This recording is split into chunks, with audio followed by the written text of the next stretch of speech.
Se logra ver, ¿no? ¿Sí? Doctor. Ya, nos habíamos quedado en lo que es buenos días con todos, colangiocarcinoma. Vamos a iniciar porque el domingo es corto. ¿Cuántos se han unido ya? 7, doctor. Y ahí son 11, ¿no? O 12.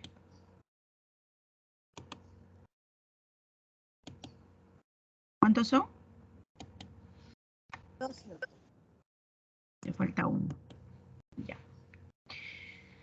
Ya eso lo vimos. Etapificación, metástasis, tratamiento. Creo que acá es.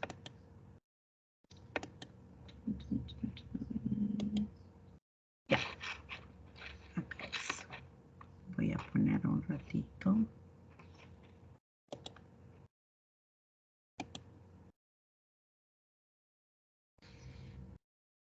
Ahora sí se ve pantalla completa, ¿no?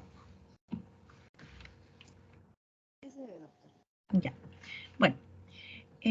Buenos días con todos. Vamos a empezar hoy día con la clase de colangiocarcinoma que quedó pendiente, ¿no? Del día anterior. Bueno, el cáncer de vías biliares, también llamado colangiocarcinoma, es una neoplasia que aparece en los conductos biliares, ¿no? La vía biliar principal, las intrahepáticas también, o a nivel biliar, ¿no? Y puede tener sintomatología pues muy parecida a otras patologías de vías biliares, ¿no? Como vamos a ver más adelante. Entonces, se va a clasificar de acuerdo a su localización, ¿no? Colangiocarcinoma intrahepático, ¿no? Si está entre la vía biliar intrahepática izquierda, derecha o en el hepático común, ¿no? Colangiocarcinoma iliar, si está justamente en la confluencia, ¿no? A nivel periliar, y colangiocarcinoma distal, si está en la vía biliar principal. En cuanto a epidemiología, se da generalmente en la sexta década de la vida, y aquí sí los varones tienen una ligera, digamos, prevalencia con respecto a las mujeres, ¿no? De 1.3 a 1. La etiología en sí es desconocida, pero sí hay factores asociados que se encuentran en la literatura, ¿no? Se asocia a algunas enfermedades autoinmunes, como colangitis esclerosante primaria, enfermedades poliquísticas del hígado, también enfermedades parasitarias como el Clonorchis sinensis, la colelitiasis, antecedente de haber tenido colecistitis crónica tuberculosa, ¿no? Enfermedad inflamatoria intestinal, infección por virus de hepatitis B crónico o virus de hepatitis C, que el paciente tenga cirrosis hepática o que sea un inmunosuprimido, ¿no? VIH. Aquí hay una clasificación importante, que es la clasificación de Bismuth-Corlett, ¿no? Esta nos va a servir, uno, para la localización de la tumoración y para el tratamiento quirúrgico en sí, ¿no? Entonces se va a clasificar en tipo 1, tipo 2, 3A, 3B y 4 según la parte de la vía biliar que esté comprometida, ¿no? Como vamos a ver más adelante en la siguiente diapositiva, ¿no? Por decir, el tipo 1, el bismuth tipo 1, es la neoplasia o la tumoración que se forma por debajo de la confluencia del hepático común, ¿no? El tipo 2 ya toma confluencia de la vía biliar, de la vía biliar, o el hepático común. El tipo 3A toma la confluencia del hepático común y se extiende hasta la vía biliar intrahepática derecha, ¿no? Porque la imagen está mirándonos. Y la vía, el tipo 3B es confluencia y vía biliar intrahepática izquierda, ¿no? Y el 4, que ya es el más avanzado, toma toda la confluencia y ambas intrahepáticas, ¿no? Esto va a servir en caso de que se quiera colocar, hacer una cirugía o, bueno, en algunos casos, prótesis, ¿no? Ahora, ¿a qué denominamos el tumor de Klatskin? Es el colangiocarcinoma que está situado debajo de la confluencia, ¿no? o mejor dicho, en la confluencia. Y va a provocar síntomas obstructivos netamente, ¿no? Entonces, como ven, aquí está en la confluencia intrahepática. Ahora, el cuadro clínico del colangiocarcinoma va a ser variado, dependiendo también el estadio del paciente. El paciente puede presentar un dolor abdominal característico, ¿no? En cuadrante superior derecho, en un 40-50% de los casos. Puede haber ictericia, ¿no? En algunos casos, si no hay una obstrucción completa, no dolorosa, en el 90%. Puede haber prurito. El paciente, al no poder eliminar la bilis, siente pues mucha picazón, ¿no? Es el prurito. A nivel del cuerpo puede haber signos de rascado. Pérdida de peso, que se da ya cuando se hace el diagnóstico en 40-50% de los casos. Fiebre en el caso de que haya colangitis, ¿no? Y otras manifestaciones como coluria y acolia, ¿no? Vamos a tener el signo de Courvoisier-Terrier cuando el colangiocarcinoma se encuentra ubicado en el tercio inferior del colédoco, ¿no? El cuadro clínico típico de colangitis, ¿no? Fiebre, ictericia y dolor abdominal, característico tipo cólico, se va a dar en un 10-30% de los casos, ¿no? Puede haber evidencia también de una masa en algunos casos.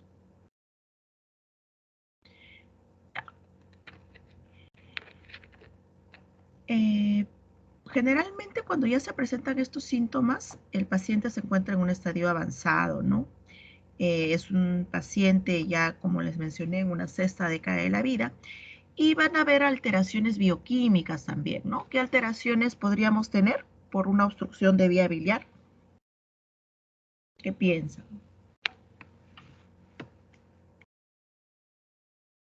¿Cómo va a estar la bioquímica hepática?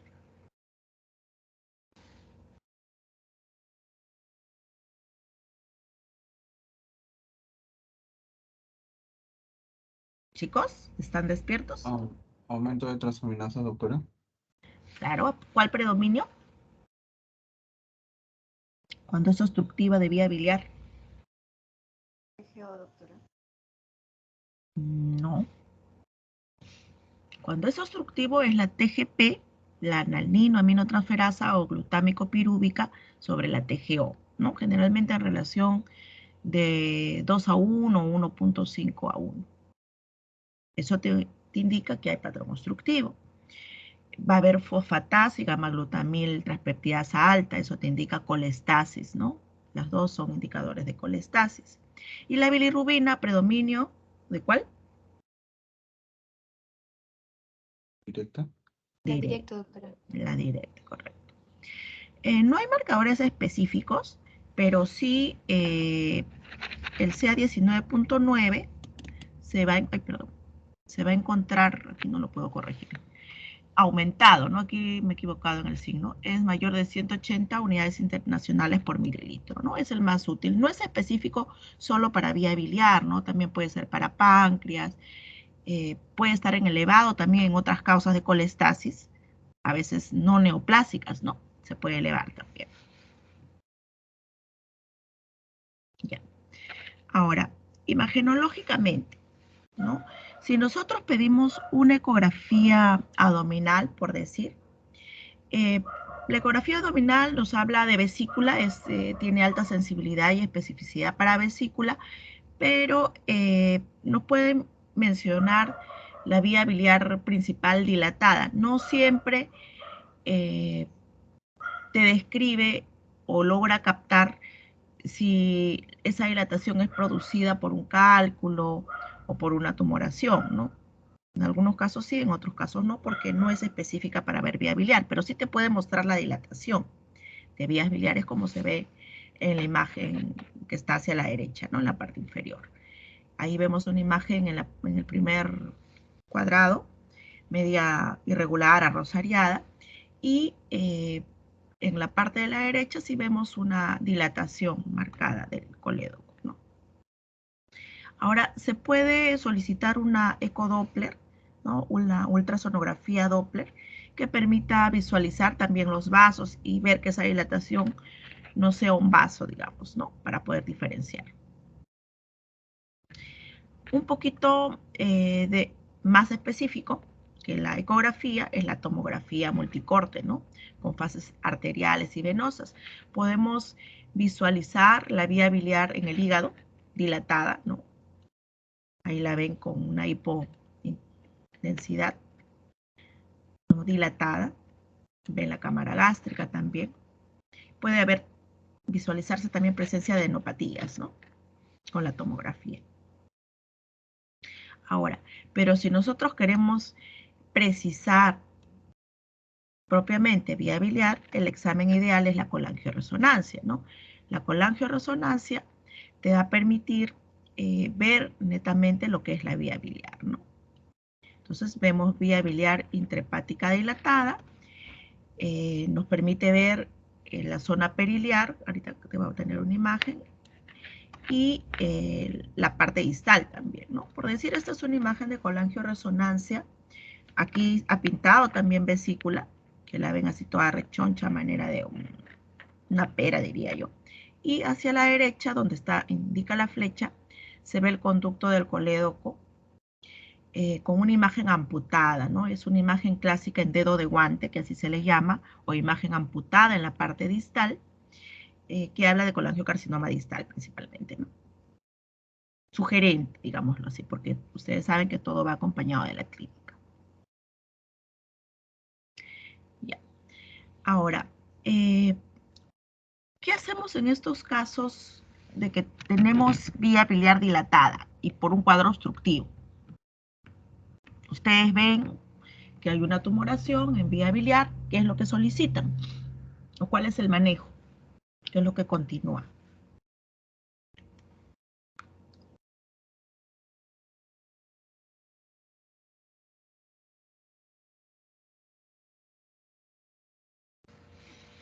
Chicos, ¿qué Siempre piensan que hay pues, que hacer? ¿Perdón? puede pedirse hacerse una CEPRE, doctora. Ya. ¿En qué consiste la CEP? ¿Qué es lo que han escuchado? ¿Qué es lo que han leído? ¿Qué es lo que les han dicho? Creo que con el duodenoscopio, ¿no? Se pasa para ver la papila y de ahí para ver una incisión, ¿no? Para aumentar para la papila mayor, ¿no? Y poder ingresar a las vías biliares, ¿no? Es un procedimiento diagnóstico, ¿no? Para poder quitar quizás cálculos, ¿no? O Ya. entre otros. Es un procedimiento terapéutico, mayormente. En algunos casos es diagnóstico cuando se tiene duda, ¿no? Pero principalmente es terapéutico. Efectivamente, muy bien. Se ingresa con el duodenoscopio a la segunda porción duodenal, donde está la papila de Vater, ¿no? Que es la desembocadura de la vía biliar, ¿no? Por donde drena la bilis. Y se visualiza, ¿no? Esta papila para lograr hacer una incisión a nivel del porito de la papila, ¿no? Y poder ingresar a la vía biliar y permitir un drenaje, ¿no? En eso consiste la CEPRE. En el caso de ser una tumoración, por decir como es un colangiocarcinoma, dependiendo de la localización de esta tumoración, nosotros vamos a poder, digamos, ingresar con facilidad, ¿no? O de repente con cierta dificultad si está en la parte distal. Hay muchas veces en que no se logra ingresar a la vía biliar porque el poro está cerrado. Entonces hay dos formas, ¿no? Uno, que ingreses por el porito con una guía, y lo otro es que hagas un corte en el dorso de la papila. Pero como todo tejido puede tener pues variantes anatómicas y hay una alteración del perfil de coagulación también por el cuadro obstructivo y puede sangrar, ¿no? A veces no se logra solucionar en alguno de los casos, sobre todo si es distal, ¿no? Bueno, si se logra ingresar con esta guía, tiene dos finalidades en el colangiocarcinoma. Uno es hacer un cepillado. Si mete un cepillo, no sé si han visto esos cepillitos de botella o de biberón para lavarlos. Sí, doctora.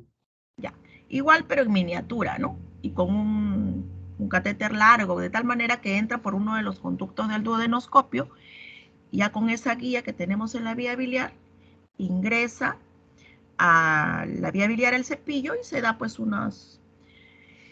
se rota el cepillo para poder tomar muestra, ¿no? Y eso se manda, es lo que se llama el cepillado y se manda para citología, ¿no? Para ver presencia de células neoplásicas. Ese es uno.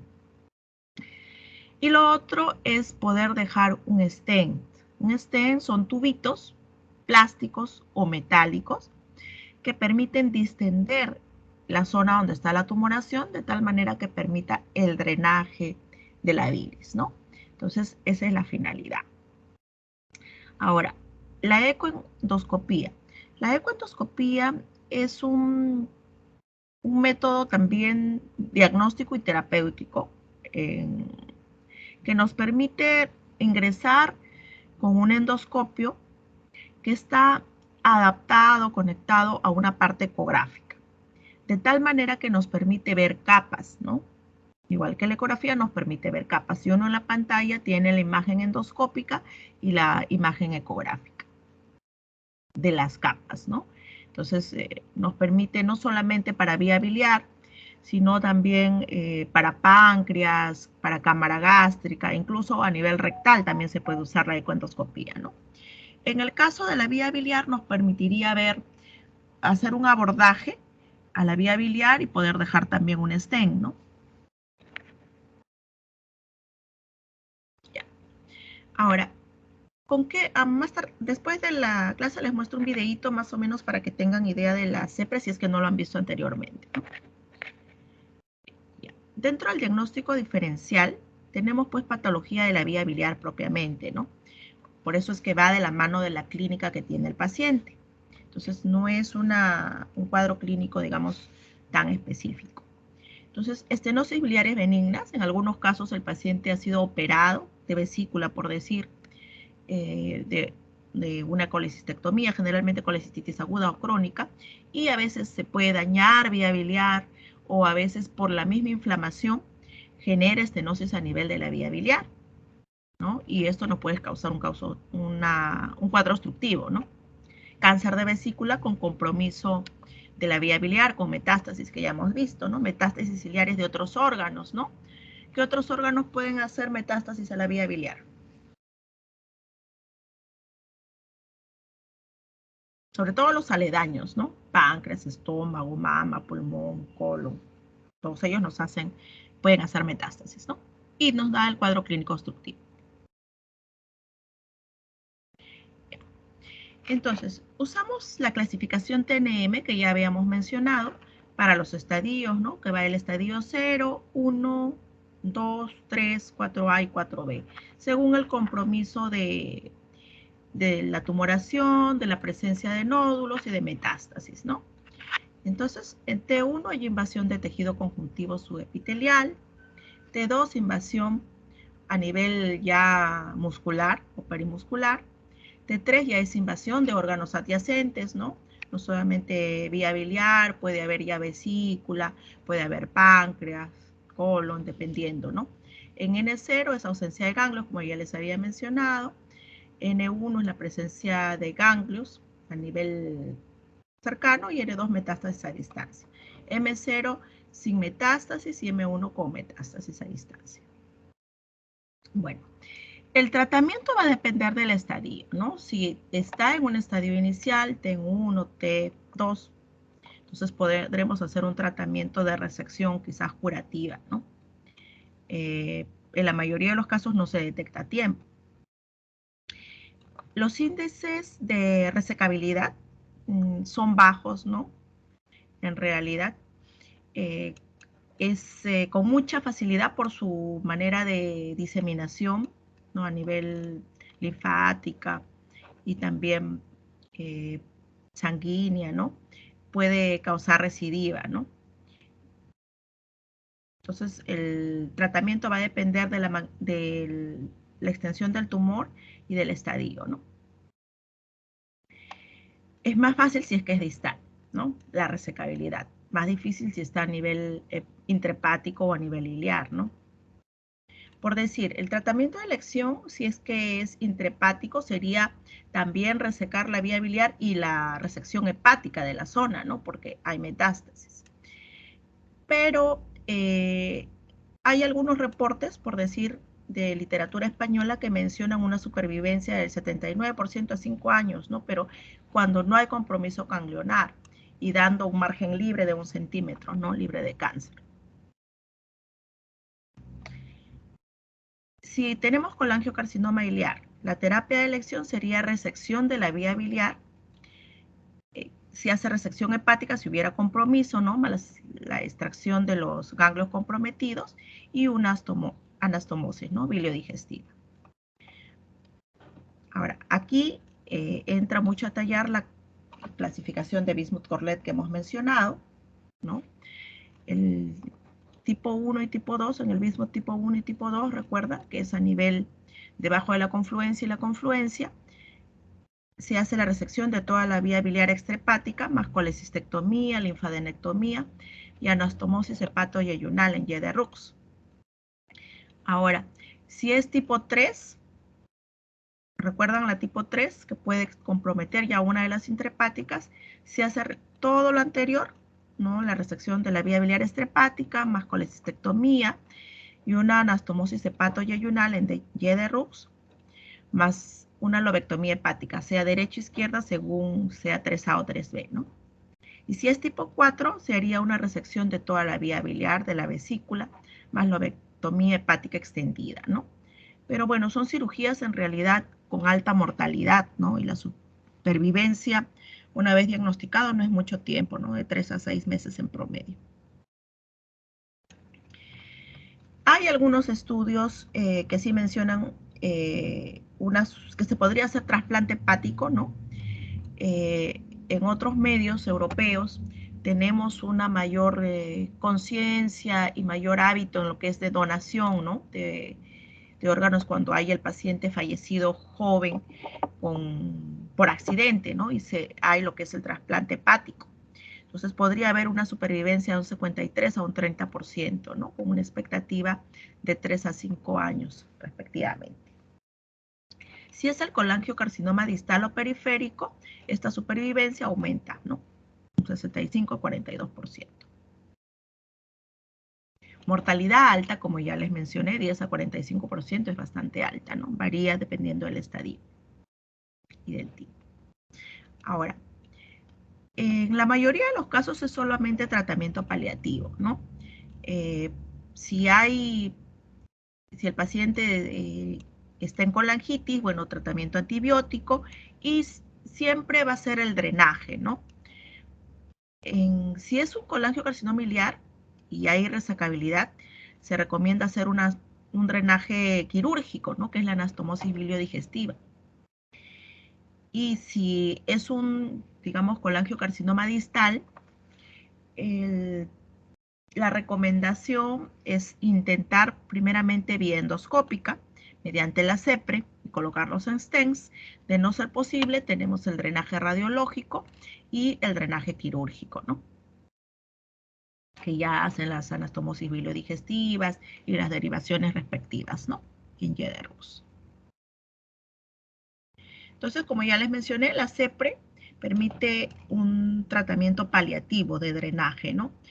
Si hubiera, por decir, compromiso de las vías biliares intrahepáticas, estamos hablando de un Bismuth 3, 3A o 3B, se intenta pues colocar, si son plásticos los stents, colocar un tubito o un stent a cada una de las intrahepáticas, ¿no? Para que asegure el drenaje adecuado. Pero lo ideal es usar stents metálicos, ¿no? Que tienen un promedio, una mayor durabilidad, ¿no? El stent plástico generalmente tiene una durabilidad de 3 meses. Se pueden obstruir por la misma bilis o por el mismo tejido proliferativo. Mientras avanza más la enfermedad, pues es más difícil hacer un recambio, ¿no? En cambio, el stent metálico, al tener mayor durabilidad, permite, digamos, acompañar al paciente durante el tiempo de sobrevida que tenga, ¿no? Que es de 3 a 6 meses en promedio. Bueno, en conclusión, podemos decir que el colangiocarcinoma no tiene una manifestación clínica específica.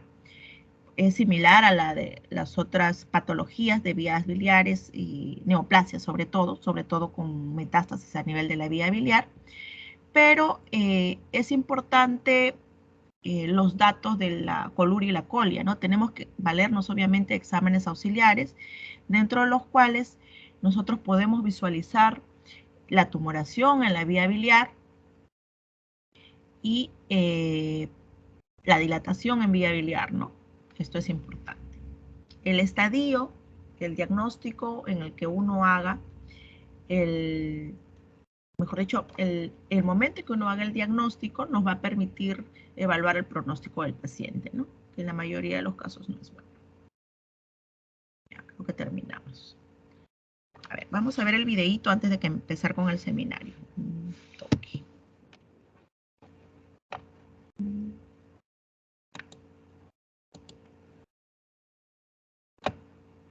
ratito.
Un ratito que cargue.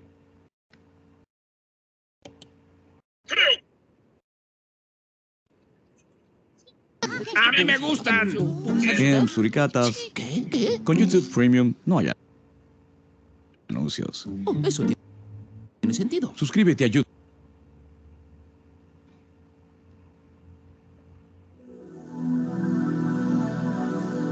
¿Qué es la colangiopancreatografía retrógrada endoscópica o CPRE? La endoscopía es un procedimiento médico en el que un instrumento flexible con una cámara en el extremo, llamado endoscopio, se introduce en una zona del cuerpo, como el tracto gastrointestinal o GI. Los médicos especializados en enfermedades del aparato digestivo se conocen como gastroenterólogos. Los gastroenterólogos usan la endoscopía para observar el interior del cuerpo de un paciente y pueden emplear una variedad de procedimientos endoscópicos. Dependiendo de qué se examina, se pueden utilizar otros tipos de procedimientos endoscópicos. La esófago-gastroduodenoscopía o EGD se utiliza para examinar el revestimiento del esófago, el estómago y el duodeno. La enteroscopía se utiliza para examinar más profundamente el intestino delgado y es útil cuando otras técnicas de imagen han detectado un hallazgo anormal al que no se puede llegar usando EGD o colonoscopía. La ecografía endoscópica, Endoscopic Ultrasound EUS, combina la endoscopía con ecografía para obtener imágenes y muestras de tejido de los órganos circundantes a lo largo del tracto gastrointestinal. La colangiopancreatografía retrógrada endoscópica o CPRE es un procedimiento endoscópico utilizado para examinar y tratar un hallazgo específico dentro del conducto pancreático o del árbol o conducto biliar. Este procedimiento ayuda a su médico a tomar decisiones cruciales con respecto a su salud. Una vez que su médico ha realizado una historia clínica completa, establecido un plan de tratamiento y determinado que existe una necesidad de hacer una CPRE, analizará con usted los riesgos, los beneficios y las alternativas de tratamiento. Se le pedirá que firme un consentimiento informado en el que usted reconoce que entiende los riesgos y beneficios del procedimiento y autoriza a su médico para proceder. Prepararse para la CPRE es muy importante. El tracto GI superior debe estar vacío. No debe comer ni beber en las 8 horas previas de la CPRE. Los medicamentos pueden ser restringidos antes y después de la CPRE. Esto será determinado por su médico, con especial atención a los pacientes que tienen hipertensión, diabetes, aquellos que toman medicamentos anticoagulantes o que tienen trastornos de coagulación. Después del procedimiento, necesitará que un miembro de la familia o un amigo cercano lo lleven a su casa. Debido al tipo de medicamentos que se utilizan durante el procedimiento, usted debe tomar el resto del día libre y no debe tomar ninguna decisión importante. Su médico le dará instrucciones escritas sobre cómo prepararse para la CPRE, el cuidado a seguir en casa y cómo reconocer complicaciones en caso de que se presenten. La CPRE es un procedimiento terapéutico que se realiza en pacientes que presentan síntomas, hallazgos anormales en la tomografía computarizada, resonancia magnética, ecografía o radiografía, y resultados anormales en los análisis de laboratorio. La CPRE se utiliza especialmente para obtener tejido, extraer cálculos y drenar las acumulaciones de líquido cuando se presentan síntomas, para así aliviar el dolor en el conducto pancreático. El dolor en la pancreatitis crónica puede ser causado por cálculos que obstruyen el conducto pancreático, estenosis, infecciones o compresión por acumulación de líquido. En el árbol biliar, la CPRE se utiliza con frecuencia para extraer cálculos de los conductos biliares y para derivar obstrucciones que pueden ser benignas o malignas. La CPRE también se utiliza para tratar estenosis, infecciones como la colangitis, fugas después de cirugías como la extirpación de la vesícula y para obtener muestras de tejido para biopsia o citología. La CPRE se realiza generalmente como procedimiento ambulatorio, pero en ocasiones se realiza cuando el paciente está en el hospital por un problema agudo. Los gastroenterólogos pueden trabajar junto con anestesiólogos para sedar al paciente. Puede aplicarse un anestésico local, como aerosol en la garganta, para adormecer el reflejo nauseoso. Sus signos vitales serán controlados cuidadosamente durante todo el procedimiento. El procedimiento puede ser corto o largo, dependiendo de la complejidad del caso. Se utilizará una pieza bucal para proteger tanto sus dientes como el endoscopio. El endoscopio de la CPRE se introduce en la boca, pasa a través del esófago, hacia el interior del estómago y el duodeno. Se insufla aire para distender el duodeno y permitir la visualización. Una vez que el endoscopio está en el duodeno, se localiza la papila mayor, también conocida como ampolla de Vater. Es importante señalar que las secreciones tanto del páncreas como del conducto biliar drenan conjuntamente en el duodeno a través de la papila mayor. Un cable guía y un catéter se insertan a través de la abertura de la papila para obtener acceso al conducto pancreático o biliar, dependiendo de dónde se encuentre la enfermedad. Mediante fluoroscopía, que es una combinación de una máquina de rayos X, un cable guía y medio de contraste que se inyecta a través del catéter, se coloca una cánula en el conducto deseado para que el médico identifique el problema y proporcione tratamiento. Si se identifica un cálculo en el páncreas o en el árbol biliar, se puede extraer cortando el músculo esfínter dentro de la papila mayor. Esto se denomina esfínterotomía. El cálculo se extrae empujándolo hacia fuera del conducto y hacia el intestino delgado mediante un globo que barre y limpia el conducto. Luego se elimina de forma segura en las heces. Si se observa bloqueo o tejido extraño, puede obtenerse una muestra, la cual se envía al laboratorio para su análisis. Cuando hay acumulación de líquido, cálculos o estenosis en el conducto pancreático, puede introducirse un stent plástico para derivar la obstrucción o para drenar el líquido. Una vez que se deriva la obstrucción, puede restablecerse el flujo normal. En el conducto biliar, si un tumor causa la obstrucción y requiere drenaje, se puede utilizar un stent de metal, si la enfermedad es maligna, o un stent de plástico si se desconoce si la obstrucción es benigna o maligna, para derivar la obstrucción y restablecer el flujo hacia el duodeno. La CPRE es más invasiva que los procedimientos endoscópicos de rutina y conlleva riesgos de complicaciones. Por ejemplo, pancreatitis aguda en aproximadamente 5 a 15% de los casos, dependiendo de la indicación. Si se produce pancreatitis, por lo general se requiere hospitalización por pocos días. Otras complicaciones menos frecuentes, especialmente si se realizó esfinterotomía, incluyen hemorragia, infección, perforación y posibilidad de muerte. La CPRE es un procedimiento endoscópico avanzado que debe ser realizado por médicos bien entrenados y experimentados. No dude en preguntarle a su médico acerca de su experiencia realizando CPRE. Su médico está aquí para ayudarlo y si es necesario, lo referirá a un médico subespecialista.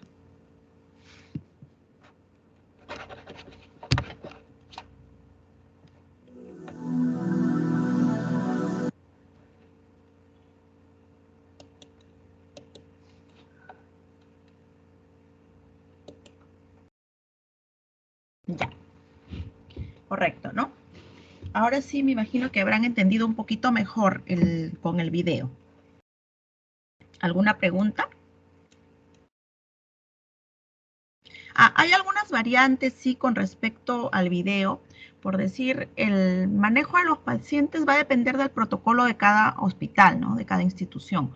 Por decir, en el Hipólito Unanue, todas las CEPRES son en pacientes hospitalizados.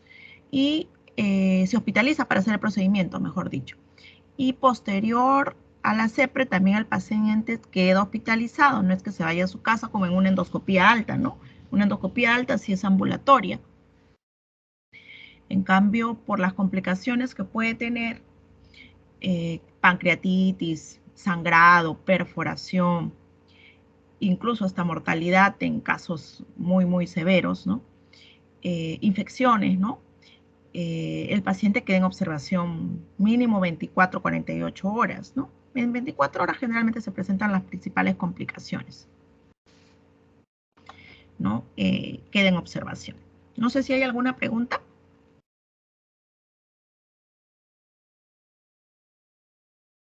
Chicos. Ninguna, ¿no? Todo claro. Ya. Bueno, entonces proseguimos con el seminario, por favor.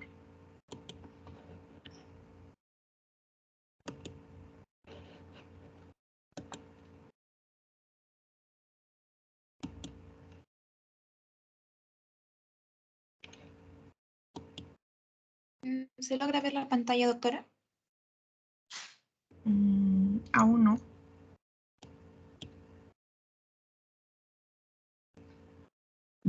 Ya, ahora sí, pero ponlo en modo grande, por favor. Ya, ahora sí. Sí, ya está. Ya. Sí, ahora sí. Bueno, buenos días, doctora, compañeros. Bueno, en el caso de hoy vamos a tocar con mi compañera Annalí Úrsula y, bueno, quien les habla sobre la diarrea aguda y la diarrea crónica. Siguiente, por favor, Úrsula. Bueno, ¿cómo vamos a definir lo que es diarrea, no? Básicamente la diarrea es un síntoma más no una enfermedad. Entonces hay que tener en cuenta tres parámetros que van a ser muy importantes, ¿no? Tanto el aumento de volumen, que se da a 250 gramos en 24 horas, el aumento la disminución de la frecuencia y el aumento de la frecuencia que va a ser, más de 3 veces al día. Disculpen, es el aumento de la frecuencia.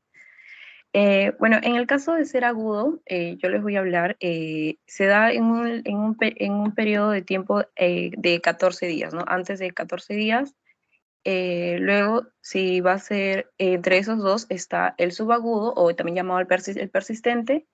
Bueno, en este caso, básicamente, en esta es prácticamente para poder ver la gravedad, ¿no? Ya luego, pasado ya hasta los 30 días o pasando esto, ya se habla de un estadio crónico, ¿no? Bueno, acá se puede dar por múltiples factores. Puede ser el primero, que puede ser por una infección, que es la más común. Luego puede ser por isquemia, por ejemplo, que un paciente tenga alguna enfermedad cardiovascular. Puede ser inflamatorio, en el caso tenga alguna colitis, o en el caso de algunos fármacos, por ejemplo, la levotiroxina, la dioxina o la colchicina, ¿no? Siguiente, por favor. Ya. Bueno, en cuanto a la zona de afectación, vamos a tener tres, ¿no? Tanto a los patógenos del intestino delgado. Acá vamos a ver, bueno, que la enfermedad de la diarrea aguda es básicamente que puede darse por virus, bacterias o algunos protozoarios, ¿no? En el caso de que, bueno, las bacterias van a afectar en lo que sí es al intestino delgado, es que en este caso se va a caracterizar mucho por la deshidratación, ¿no? Porque justamente va a alterar lo que es la reabsorción. Entonces, un ejemplo típico, acá vamos a ver al Vibrio cholerae, y bueno, por otro tenemos a también las enterotoxinas que van a ser producidas, en este caso por Staphylococcus aureus. También puede ser por Bacillus cereus también, y también llamada la diarrea del viajero en este caso, ¿no? Que se puede dar por zonas tropicales, que puede ser por Latinoamérica, África o Asia, ¿no? Básicamente acá se da por ciertas condiciones que van a estar en muy mala higiene, ¿no? Por otro tenemos a la E. coli enterotoxigénica, que bueno, es la causa, como ya mencioné, la más frecuente en lo que es la diarrea del viajero. Por otro tenemos el trastorno absortivo en las vellosidades. Acá, bueno, se va lo que es, bueno, como su mismo nombre lo dice, en la absorción de las vellosidades, pero en este caso no solamente va a generar una deshidratación, ¿no? Sino también una mala absorción, ¿no? Por ejemplo, en el caso de lo que es la diarrea infantil, que es muy frecuente en estos niños, justamente que es caracterizada por los vómitos, y bueno, la diarrea se va a dar por los rotavirus, ¿no? Bueno, básicamente acá se da en los climas fríos, que es lo más común. En cambio, para poder diferenciarlo un poco de los climas cálidos, por ejemplo, hay niños que presentan una rinitis con faringitis, también pueden presentar conjuntivitis, y durante todos esos días hacer diarreas, entonces lo podemos diferenciar de un adenovirus, ¿no? Por otro tenemos al Cryptosporidium. Bueno, acá se da en pacientes con VIH, en pacientes con inmunosupresión, ¿no? Por otro tenemos a la Yardia, que bueno, acá básicamente va a afectar sí a los niños que son menores de 5 años, pero acá va a ir como de un paso de una diarrea aguda a una diarrea crónica, ¿no? También se va a caracterizar por la baja de peso, ¿no? La esteatorrea, que justamente se da por la mala absorción, ¿no? Bueno, lo otro tenemos a las ciclosporas y al microsporidium, que bueno, acá se va también en pacientes con inmunosupresión, pero en este caso es más grave, ¿no? Entonces va a causar como que un tipo de diarrea un poco más infecciosa, ¿no? En pacientes que van a ser ya también inmunocomprometidos. Por otro tenemos a nivel de la parte ileocecal, distal o ileocolónico, que bueno, acá se va a caracterizar, vamos a tener a la salmonella, la shigella, el campylobacter y la Yersinia estilocolítica, que bueno, en este caso, bueno, la Yersinia va a producir lo que es una denitis mesentérica, ¿no? Que como todos los demás van a ser de origen bacteriano, entonces va a afectar principalmente a lo que es la zona del tercio distal de lo que es el intestino delgado, ¿no? Y también el hígado. Siguiente, por favor. Gracias. Bueno, un poco para poder diferenciarlo acá, vamos a ver, bueno, que va a estar en ciertas complicaciones, ¿no? Que estas van a ser diferentes. En el caso de la diarrea no inflamatoria, o también llamada acuosa, el gran problema de esto va a ser la deshidratación, ¿no? Y bueno, por otro tenemos a la diarrea inflamatoria, o también llamada disentérica, que bueno, acá van a haber cierto tipo de complicaciones sistémicas, ¿no? En el caso de que el paciente pueda hacer sepsis, o también una artritis reactiva, ¿no? Que puede llegar a ciertas convulsiones. Bueno, acá vamos a poder diferenciarlas un poco en cuanto a lo que es bueno, en cambio a la parte acuosa, que es no inflamatoria, es una diarrea que va a ser voluminosa, ¿no? Que va a presentar bastante dolor, que va a ser como que el paciente va a tener como un tipo de retorcijón, ¿no? Va a presentar fiebre también, es un poco menos frecuente. Y bueno, generalmente es no invasiva, ¿no? Porque justamente no va a haber bacteremia. Entonces no va a haber fiebre y por ende no hay un compromiso sistémico, ¿no? Si es que no hay pujo, entonces no hay tenesmo. Y bueno, básicamente acá se va a caracterizar por lo que va a generar un poco más de deshidratación, ¿no? Por otro lado tenemos a la disentérica, bueno, que en este caso sí la diarrea va a ser un poco más frecuente, va a ser como que varias veces al día. Es un poco voluminosa, sí, va a presentar moco con sangre. Y bueno, ya como estas deposiciones también, bueno, como la conocemos como la disentérica, ¿no? Acá sí el paciente también va a presentar dolor, bueno, sí va a haber fiebre, muchas de ellas va a ser por cierto tipo de invasiones, por ejemplo, puede ser la salmonela, que justamente lo voy a hablar en un rato. Y bueno, acá se va a presentar fiebre y también el pujo, ¿no? Entonces, cuando el paciente va a tener pujo es porque sí va a haber tenesmo. Esto quiere decir básicamente, bueno, que la bacteria sí ha colonizado la parte distal del colon y bueno, del intestino delgado, ¿no? Entonces, por eso se produce lo que es el tenesmo. Bueno, acá vamos a ver un cuadro, bueno, que vamos a tener quienes producen lo que es una diarrea acuosa. Bueno, la causa más frecuente, como ya mencioné anteriormente, la diarrea del viajero por la E. coli enterotoxigénica. Y bueno, también es típico, bueno, también de una diarrea acuosa o una diarrea inflamatoria, ¿no? El Staphylococcus aureus, también vamos a ver,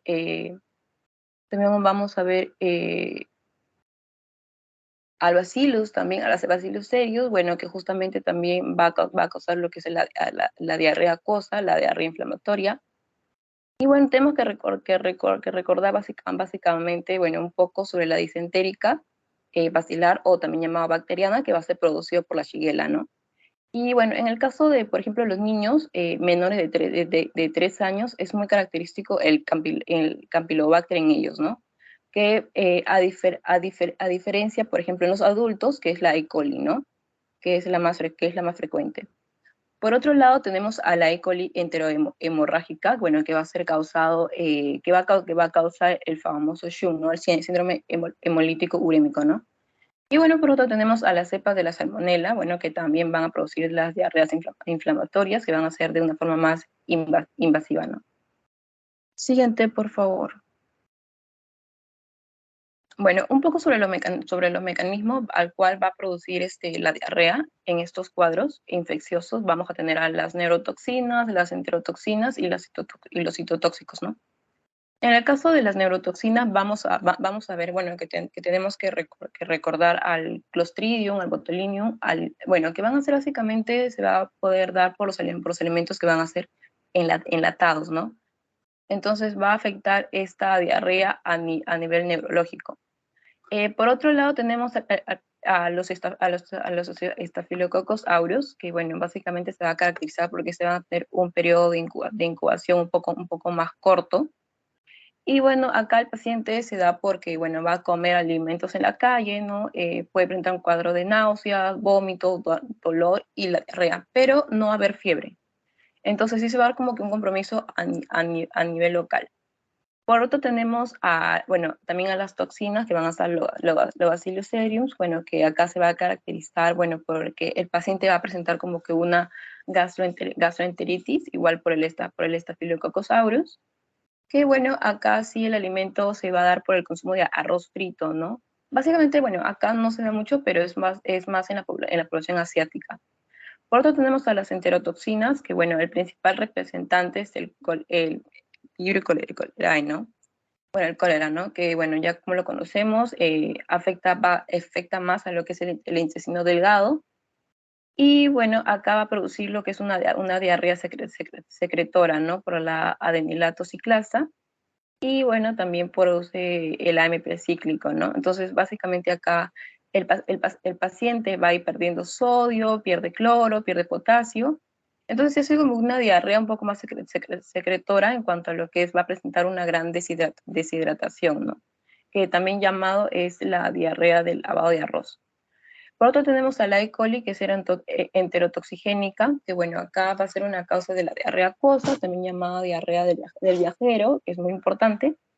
Y bueno, por otro tenemos, en el caso, por ejemplo, del vibrio paraembolítico, que las personas tengan un antecedente, por ejemplo, de haber consumido mariscos, alimentos marinos, ¿no? Y bueno, por otro tenemos a la E. coli, como ya también lo dije, la enterohemorrágica que causa el SHUN. Y bueno, el Clostridium difficile, bueno, que básicamente acá es la causa, bueno, la más importante de lo que es la colitis pseudomembranosa, ¿no? Siguiente, por favor, Úrsula. Un ratito ahí, Adriana, el anterior. ¿El anterior? Ya, sí, ahí, correcto. A ver, Pedro Almeida. Pedro. Buenos días. Presente, doctora. Buenos días. Bueno, dime, en cuanto ves el cuadrito que está en la pantalla, ¿no? ¿Cuál sería el mecanismo fisiopatológico en la diarrea que produce enterotoxina? ¿Cómo es? A ver, explícalo.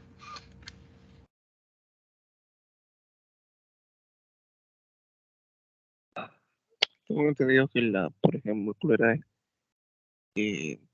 a través de sus toxinas, invade a nivel intestinal, a nivel del enterocito, y lo que produce en este caso es una gran salida de sodio, de cloro, y eso arrastra grandes cantidades de agua, produciendo la diarrea, en este caso acoso, ¿no? En grandes cantidades, a nivel de toxinas, por ejemplo.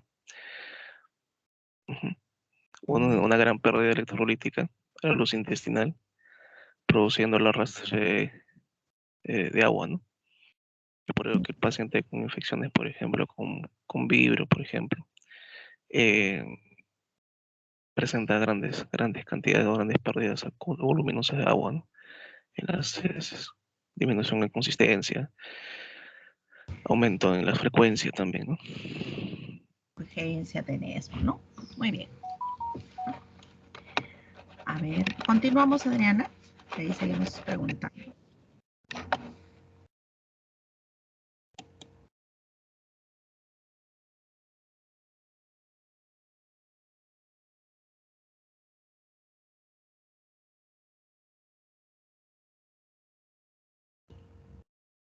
¿Quién continúa? ¿Úrsula o Adriana? Sí, continúo, doctora. Aún me falta un poco sobre mi parte. Solo explicar un poco sobre ese cuadro. Ya, correcto. Bueno, ya como ya mencioné algunos de las bacterias que pueden ser muy importantes en cuanto a su día de incubación también, algunos síntomas, la duración y las características, ¿no? Por ejemplo, en el caso del Campylobacter tenemos que ver, bueno, que el paciente puede tener un antecedente de lo que es la crianza de aves. En este caso, el Campylobacter es una bacteria termófila, ¿no? Entonces, es como que va a estar en lugares muy calientes, ¿no? Acá en el paciente va a presentar diarrea, dolor y luego va a ser disenteria, ¿no? Un punto a tener en cuenta que es la causa más frecuente en lo que es lactantes, ¿no? Entonces se puede también complicar en algunos casos, por ejemplo, con un Guillain-Barré, ¿no? En el caso del Campylobacter tiene una incubación de 2 a 5 días y dura aproximadamente de 2 a 10 días, ¿no? En el caso de la Salmonella enteritidis, bueno, acá va a ser, como ya también lo dije, una causa muy importante de lo que es la gastroenteritis.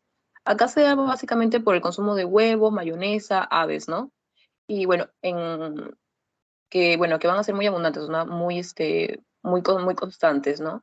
Y bueno, acá va a ser una complicación sistémica, por ejemplo, en el caso de lo que es la Salmonella typhi o para TIFI, ¿no? Que va a producir lo que es la fiebre tifoidea. En el caso de la salmonela tiene una incubación de 1 a 3 días y la duración es de 4 a 7 días. En el caso de la salmonela tifi y la paratifi se da una incubación de 7 a 14 días. Para poder diferenciarlo un poco, tenemos que ver que, bueno, dentro de los síntomas va a estar la fiebre, cefalea, malestar, escalofríos, ¿no? Y tiene una duración aproximadamente mayor a 7 días. Por otro tenemos a la Yersinia enterocolítica, bueno, que va a estar un cuadro muy similar a lo que es una apendicitis, y bueno, porque va a causar lo que es la adenitis misentérica. Entonces ahí como que se va a poder confundir un poco, pero tenemos que ver que el periodo de incubación va a ser como que muy característico, ¿no? De 24 a 48 horas, pero en este caso, para poder diferenciarlo, va a tener como que una duración de 1 a 3 días, ¿no? Acá se va a encontrar tanto en la carne de cerdo, por ejemplo, en la leche que no va a estar pasteurizada y en el agua contaminada, ¿no? Por otro tenemos a la Shigella, bueno, que ya también súper importante, la frecuente en lo que es la disentería, en la hemorragia del viajero, ¿no? Una duración de 24 a 48 horas, fiebre, diarrea y presenta lo que es el dolor abdominal, ¿no? Igual tiene una duración de 4 a 7 días, ¿no? Se da por agua y comida contaminada, ¿no? Y bueno, por otro, la E. coli enterohemorrágica, bueno, que ya mencioné, es la segunda causa de SHU también, y bueno, se complica básicamente porque el paciente acá va a hacer convulsiones, Entonces tenemos que ver, por ejemplo, en cuanto a los niños, que va a ser muy característico, que va a presentar disentería. Bueno, en estos niños se va a complicar, ¿no? Con una falla renal, ¿no? Puede ser liguria o también una plaquetopenia, ¿no? En el caso, por ejemplo, que entre dentro del cuadro de Shu, ¿no? Y bueno, en este caso, por ejemplo, he estado viendo que, bueno, no se debe recetar antibióticos, ¿no? Porque justamente presenta como que aumenta el riesgo de Shu. Y bueno, por ende hay que ir como que suspendiendo. Y bueno, la única forma es la única de todas las que hemos mencionado, que bueno, que no se puede dar este antibiótico, en el caso de que sea disentérica, ¿no? Y bueno, el estafilococo aureus, por último, tenemos al 1 de 1 a 6 horas, igual náuseas y vómitos que van a ser de forma súbita, igual que el Bacillus cereus, que se da en un rango de 24 a 48 horas. Para diferenciarlo un poco, dentro de lo que es las carnes, las papas que van a estar no cocidas, ¿no? Las ensaladas también que están mal lavadas y los pasteles que van a estar pasados, ¿no? Y en el caso del Bacillus cereus, el arroz, mal lavado o la carne no cocida. Bueno, eso sería todo con mi parte, doctora. Pasaría a mi compañera. Correcto, correcto, Adriana. Bueno, sí, doctora, continuando con la exposición, en el manejo de la diarrea aguda, primero tenemos que ver la anamnesis y la exploración física. Luego de esto, ver si es infecciosa o no. Bueno, si no es infecciosa, hay que valorar y tratar. Aquí requiere mayor hidratación. Y cuando es infecciosa, hay que valorar si es leve, moderada o grave. En estos dos casos, si es moderada o grave, es mantener la hidratación y el equilibrio electrolítico. Bueno, y aquí tenemos que puede ser 1000 centímetros cúbicos de agua o 20 gramos de glucosa, 3.5 gramos de cloruro de sodio, 2.5 gramos de bicarbonato y 1.5 gramos de cloruro de sodio. Bueno, y aquí también tenemos que valorar si es que presenta fiebre. Bueno, en este caso también debemos de ver si el paciente tiene los criterios de gravedad. Esto es si tiene fiebre mayor a 38.5 grados o también si aparte de esto tiene leucocitosis o leucopenia con desviación a la izquierda, si tiene también un compromiso sensorial, si presenta disentería. Esto también si es un paciente adulto mayor, mayor a 65 años, en embarazadas, o es un paciente que tiene comorbilidades como, como diabetes, o es un paciente con VIH. Bueno, y ahí podemos ver si es que cumple estos criterios. Hay que hacerle una prueba microbiológicas fecales y aquí hay que ver si es patógeno o no. Entonces, si es un patógeno identificado, hay que elegir el tratamiento específico, que voy a decir más adelante, y si no, es un tratamiento empírico, que mayormente es hidratación. Siguiente, por favor. Bueno, aquí en el tratamiento, hemorragias agudas en diarreas agudas leves, es reposo y medidas higiénico-dietéticas y también reposición hidroelectrólica. Bueno, aquí podemos dar también una rehidratación oral que van a ser con las fórmulas prefabricadas y hiporosmolares, que esto van a tener 250 mililitros con de sodio. Bueno, esta rehidratación es cada 3 a 4 horas y en los casos donde haya una deshidratación hipernatrémica debe rehidratarse cada 12 horas para reducir el riesgo de edema cerebral y de convulsiones. Bueno, cuando el paciente tiene los riesgos, que está dentro de los criterios de riesgo, Es una rehidratación intravenosa que esto se dice que es una rehidratación grave o que el paciente está en shock, y administrar un bolo de 20 mililitros por kilo de suero salino fisiológico. Siguiente, por favor. Bueno, aquí tenemos el tratamiento antibiótico. Este tratamiento va a ser cuando hay una infección severa o una patología subyacente, ya sea en ancianos o en infecciones como la shigella, también en parásitos como la yardiasis o la amebiasis. También es importante dar antibióticos en portadores de prótesis o en anemias hemolíticas. Bueno, lo que leí, el tratamiento empírico, se puede decir, el que es clásico, el básico, es trimetoprim en dosis de 160 o de 800 miligramos por 12 horas, o el ciprofloxacino de 500 miligramos por 12 horas durante una semana.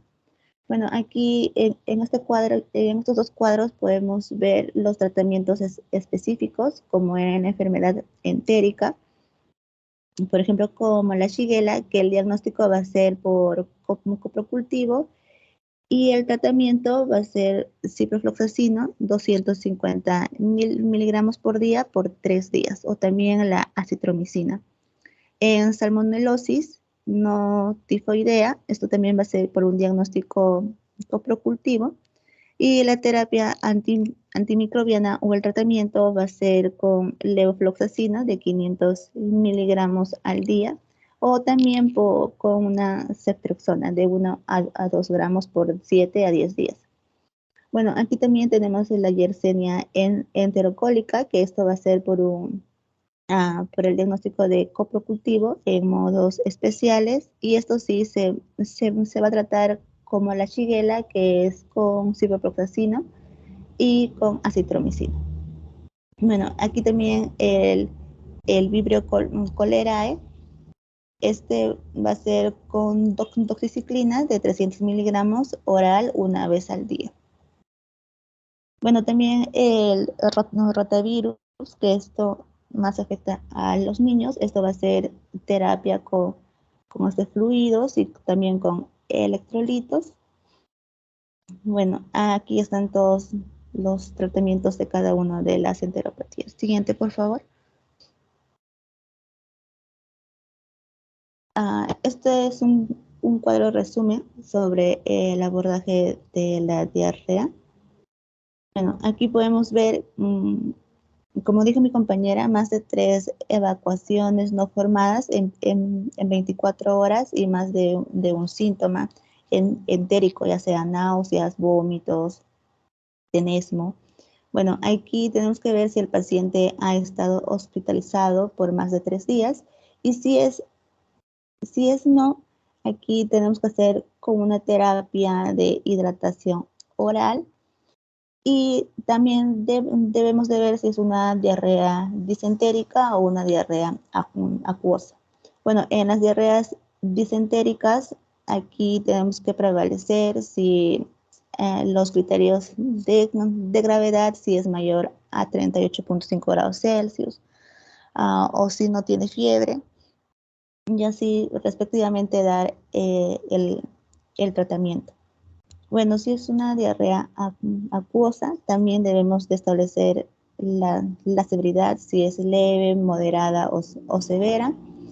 Y entre moderada y severa, ver si está asociada a los viajes, y ver que también si es que tiene fiebre o no, y dar el tratamiento adecuado. Siguiente, por favor.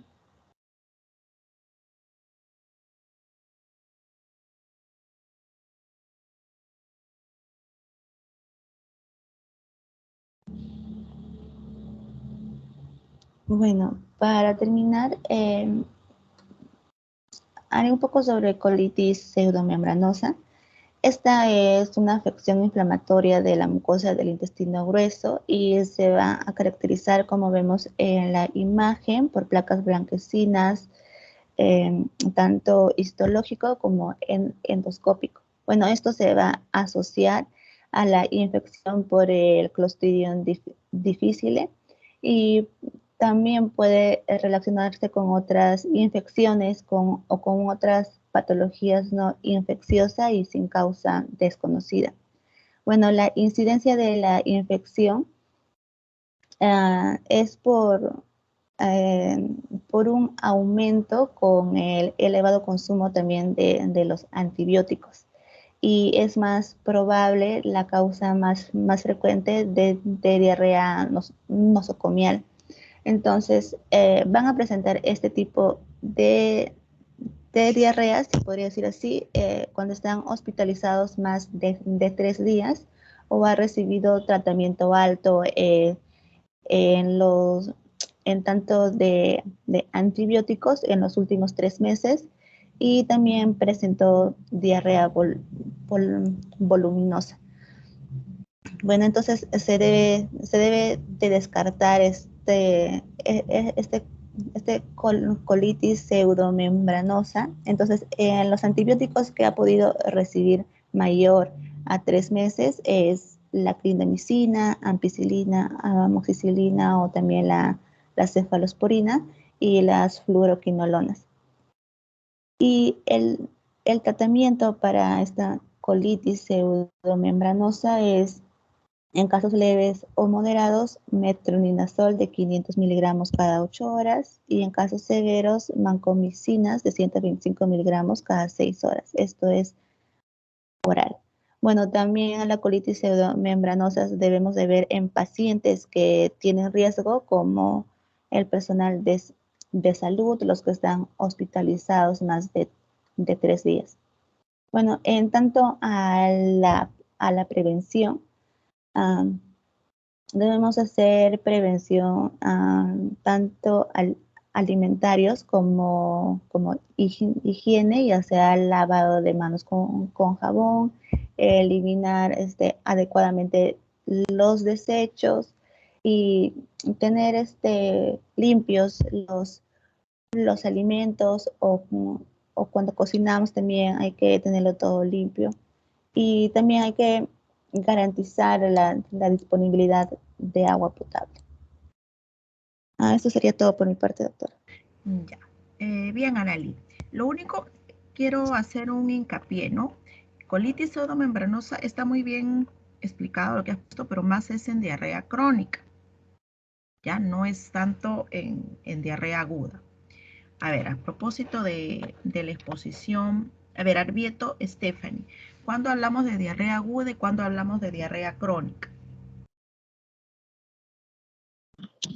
Diarrea aguda, doctora, es cuando son hasta los 14 días y crónica más de 30 días.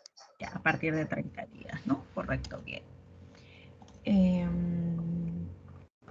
Y Ingrid Arquíñigo.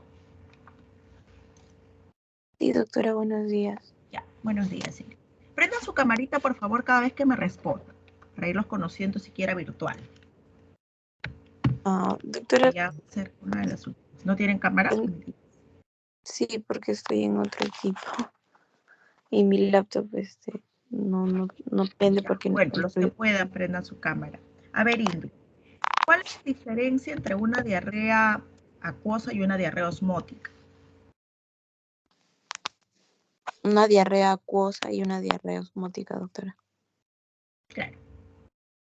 Fisiopatológicamente, ¿no? ¿Cuál es la diferencia? En el caso de las diarreas acuosas, no.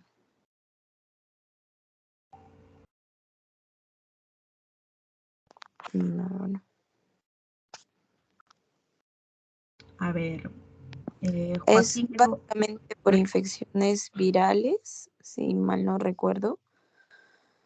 Aunque podría ser también En el mecanismo fisiopatológico quiero saber. Los agentes, bueno, claro, pueden contribuir, pero ¿cuál es el mecanismo de una diarrea acuosa y cuál es de una diarrea osmótica? ¿Cuándo llamamos acuosa? ¿Cuándo llamamos osmótica? A ver, Joaquín Eduardo Angulo, ¿tienes cámara? Lo prendes, por favor. Bueno, ahorita tengo problemas con mi cámara, ¿no? Pero bueno, creo que la diarrea acuosa podemos encontrar entre ahí la diarrea osmótica y la diarrea secretora. ¿Ya? La osmótica es porque hay sustancias osmóticamente que, por ejemplo, ¿no? La toxina, ¿no? Por E. coli creo que puede producir una diarrea osmótica, ¿no? Que puede liberar, no hay, bueno, libera lociones, ¿no? Con sodio, cloro, y que pueden aprovechar esto, ¿no? Para sustancias no, ¿Qué se llama osmóticamente, osmótica, por decir? claro, o ¿Qué es sea, que lo que está limita? relacionado con el transporte de agua, ¿no? Y en ese caso está, por ejemplo, un ejemplo es el E. coli, si no me equivoco, que osmóticamente activas que no pueden, no se absorbe el agua, ¿no? A nivel de la vía digestiva. Más o menos, pero no Ok. está completa la idea. A ver.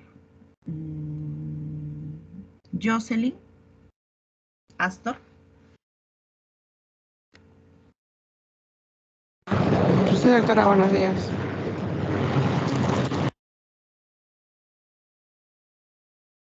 La misma pregunta, completa la idea. ¿Tienes cámara? Lo prendes.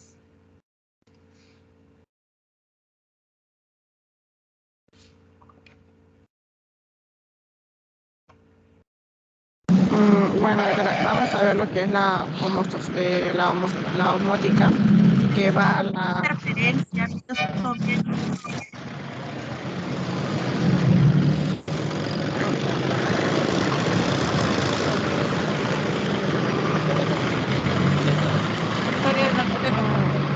La diferencia sería, doctora, entre una osmótica y una secretora sería el volumen de la heces.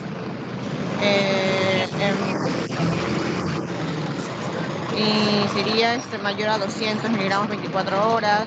El pH fecal también sería mayores de 6 horas. Las sustancias reductoras negativas.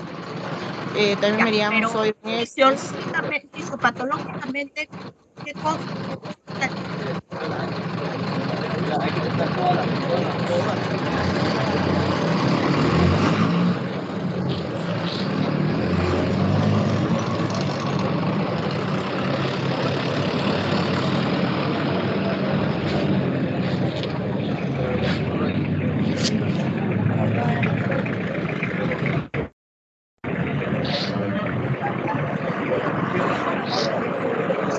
La secretora sería lo que es el transporte de iones por un epitelio intestinal, sería. Acá podríamos ver lo que es las heces normales y heces acuosas. Más o menos también. Falta que me digan. A ver. Caroline Astocóndor. ¿Me tienes camarita? Prendes, Caroline, por favor.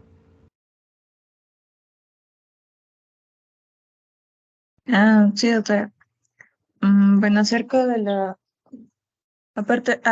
la diarrea osmótica, pues básicamente es por el principio de la osmosis, ¿no? En el cual se va a retener líquido, fluidos dentro de la luz intestinal, debido a un soluto que no es muy osmóticamente activo, el cual está reteniendo el fluido, o tal vez este soluto no es tan absorbible, por esa misma razón de que todavía permanece en el tracto intestinal, ¿no? Es por esa misma razón de que al haber mayor contenido de agua en el intestino, pues entonces disminuye la absorción del agua. Ujú.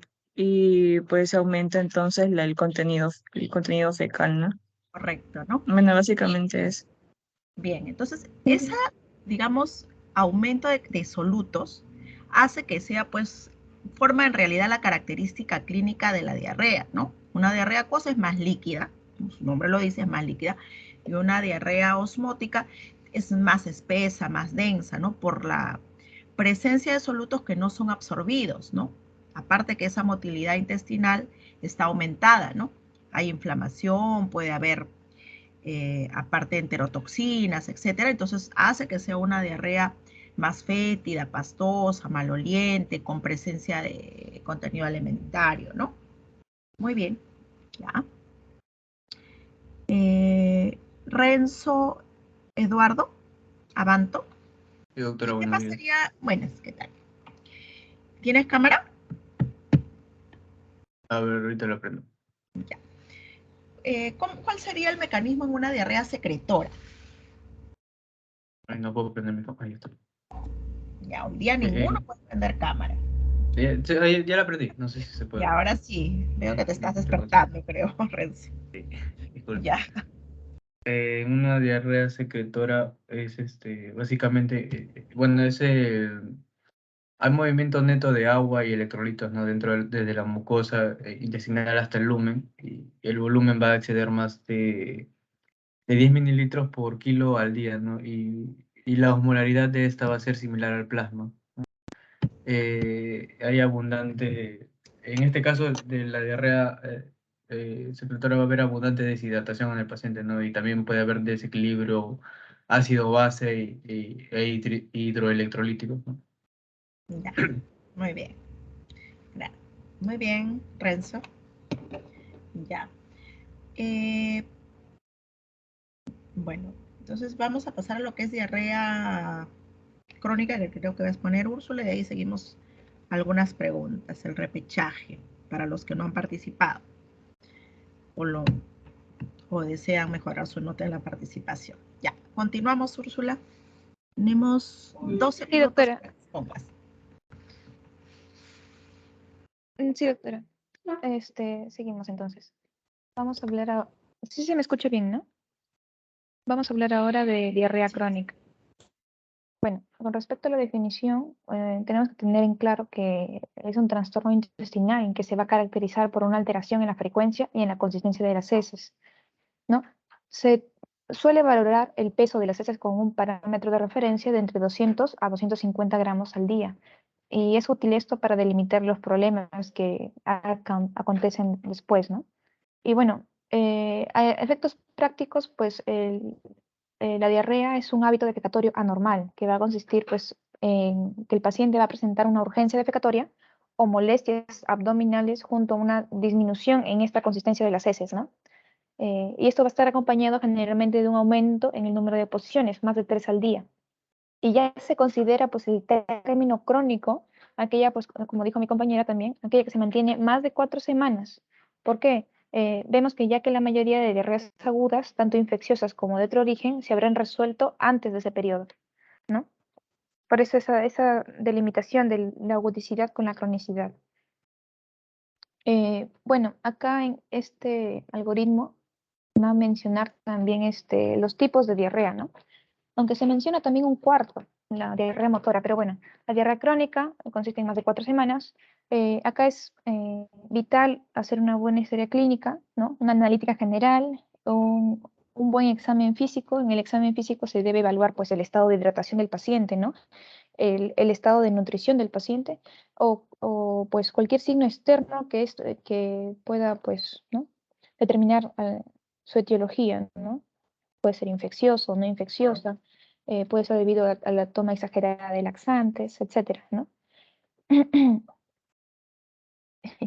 Y bueno, también evaluar, ¿no? las pruebas laboratoriales, el hematocrito, las pruebas de albúmina, el PCR. ¿Por qué? Porque eso también se puede ver alterado, ¿no?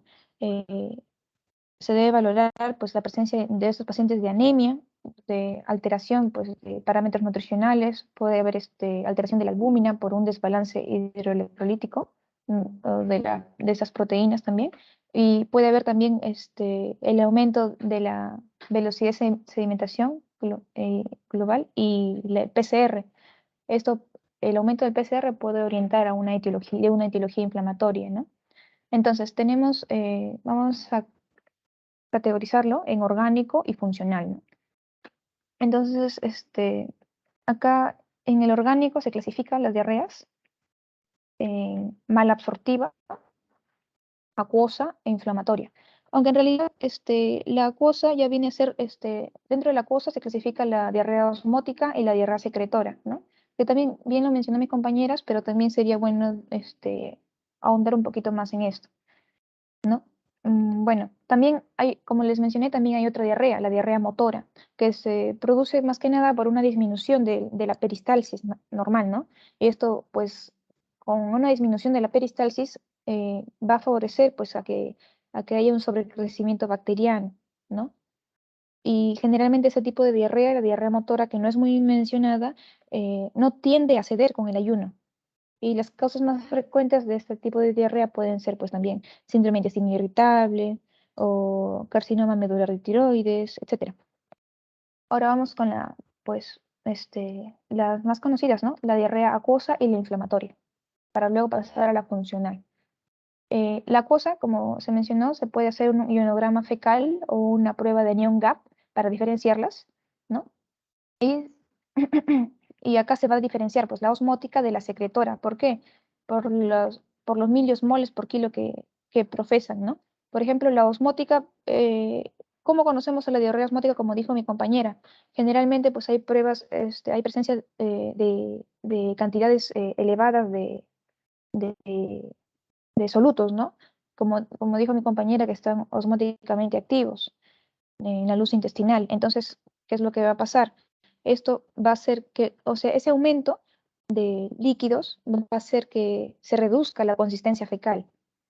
Y al reducirse la consistencia fecal, pues va a provocar esas características relevantes, ¿no? Que va a haber la osmolaridad de ese tipo de diarrea va a estar aumentada, ¿no? Tanto de iones de sodio como potasio principalmente, ¿no? Es también el pH de la materia fecal ¿no? De este tipo de diarrea va a ser ácido, va a tener, ¿no? ¿Por qué? Porque va a haber una fermentación de esos solutos al no ser absorbidos, ¿no? O digeridos. Bueno, entonces este tipo de diarrea va a mejorar con el ayuno, ¿no?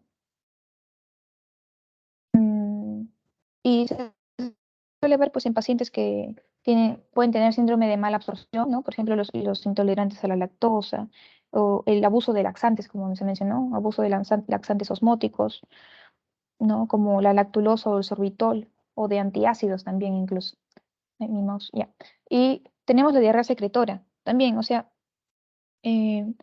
acá las heces también, ¿no? Son acuosas, voluminosas y pues generalmente lo que causa son los tumores, eh, el gastrinoma, ¿no? Y los tumores neuro- neuroendocrinos, etc. Los bipomas también, bipomas. Y cuando hablamos de diarrea funcional, podemos referirnos también al síndrome de intestino irritable con diarrea, ¿no? Incluso también diferenciarlo de la dispepsia funcional. Acá también se utilizan los criterios de Roma 4, ¿no? Que presenta, pues, presencia de un dolor abdominal recurrente, al menos un día por semana en los últimos 3 meses, con al menos 2 de esos criterios, ¿no? Relación con la defecación, asociado con un cambio en la frecuencia de las deposiciones, también asociado con un cambio en la forma o apariencia de las heces, ¿no? Y estos criterios deben cumplirse los últimos 3 meses y los síntomas, pues, van a comenzar al menos 6 meses antes del diagnóstico. Ya, me olvidé mencionar la inflamatoria. Así a términos cortos, ¿no? La diarrea, pues, de origen ya la diarrea inflamatoria, pues, se va a caracterizar por una presencia de leucocitos en la materia fecal, ¿no? ¿Por qué? Porque va a haber una inflamación del epitelio intestinal que va a alterar esa barrera intestinal y con ello facilita el paso de sustancias y su misma exudación, ¿no? La exudación, pues, puede ser de sangre, moco, pus o incluso proteínas séricas a la luz intestinal. Entonces, acá tenemos la colitis bacteriana, la enfermedad inflamatoria intestinal, amebiasis, ¿no? Inflamación por Clostridium difficile, etcétera, ¿no? Ya. Ya, bueno, esto es general. Ay, perdón. Ya, eso es general. Sí se ve en mi pantalla, ¿no? Esto es general, ¿no? La diarrea crónica, una buena anamnesis, la exploración física, que ya les dije el examen físico porque para qué es importante, investigaciones básicas como la analítica, el hemograma, la bioquímica, el PCR, la albúmina, ¿no? De ahí también estudios microbiológicos en heces, coprocultivo o también parásitos, estudios de parásitos en heces, ¿no? Y también determinar si la diarrea crónica tiene características orgánicas o con características funcionales, ¿no? Bueno, hay que mencionar acá la diarrea inflamatoria, que puede darse pues por la emisión de sangre o pus en heces. Puede darse también síntomas sistémicos, fiebre persistente recurrente, pérdida de peso. También puede haber elevación de los reactantes de fase aguda. Y la calprotectina fecal puede ser mayor de 150 miligramos por kilo, ¿no? Siempre esto en ausencia pues, de ANs, ¿no? De estos fármacos. Entonces se le puede hacer una ileocolonoscopía, ¿no? Y si sale negativo o se hace incompleto, pues se puede complementar con una prueba de imagen de intestino delgado, una enteroresonancia magnética o una enterotomografía, ¿no? Y si presenta, o sea, se hace la ileocolonoscopía y presenta lesiones en la biopsia, se puede completar el estudio con la enfermedad de Crohn. Bueno, y bueno, si hay lesiones en el intestino delgado y se necesita una corroboración histológica, y bueno, se puede tratar de una enteroscopía, ¿no? Se puede realizar una enteroscopía con toma de biopsias, ¿no? Bueno, estas son algunas causas de una diarrea inflamatoria o exudativa, ¿no? Por ejemplo, la enfermedad inflamatoria intestinal, entre ellas tenemos la colitis ulcerosa, enfermedad de Crohn, la diverticulitis, la yeyunoileitis ulcerativa. También tenemos enfermedad infecciosa, la Clostridium difficile, virus del herpes simple, citomegalovirus, colitis isquémica, colitis por radiación y algunas neoplasias o linfomas, ¿no? Cuando tenemos una enfermedad infecciosa como el Clostridium difficile, lo que se debe, por ejemplo, si está de leve o moderado, generalmente se recomienda metronidazol de 500 vía oral cada 8 horas por 10 a 14 días. Y si ya es grave esta infección por Clostridium difficile, generalmente una vancomicina con metronidazol. Y bueno, por mencionar la enfermedad de Crohn, que se mencionó justamente con la colitis ulcerosa, generalmente estas dos patologías van agrupadas porque tienen ciertas similitudes, ¿no? Generalmente estas se caracterizan por ser enfermedades inflamatorias intestinales, afectar al ilion, al ciego o el intestino delgado, ¿no? E incluso el colon, pero en menor proporción, ¿no? Y bueno, el cuadro, los pacientes con enfermedad de Crohn generalmente se caracterizan por diarrea crónica, dolor abdominal tipo cólico, ¿no? Puede haber sangre en las heces, ¿no? Por el material exudativo que les expliqué respecto a su etiología inflamatoria. Puede tener astenia con anemia, fiebre también en algunos casos graves, ¿no? Bueno.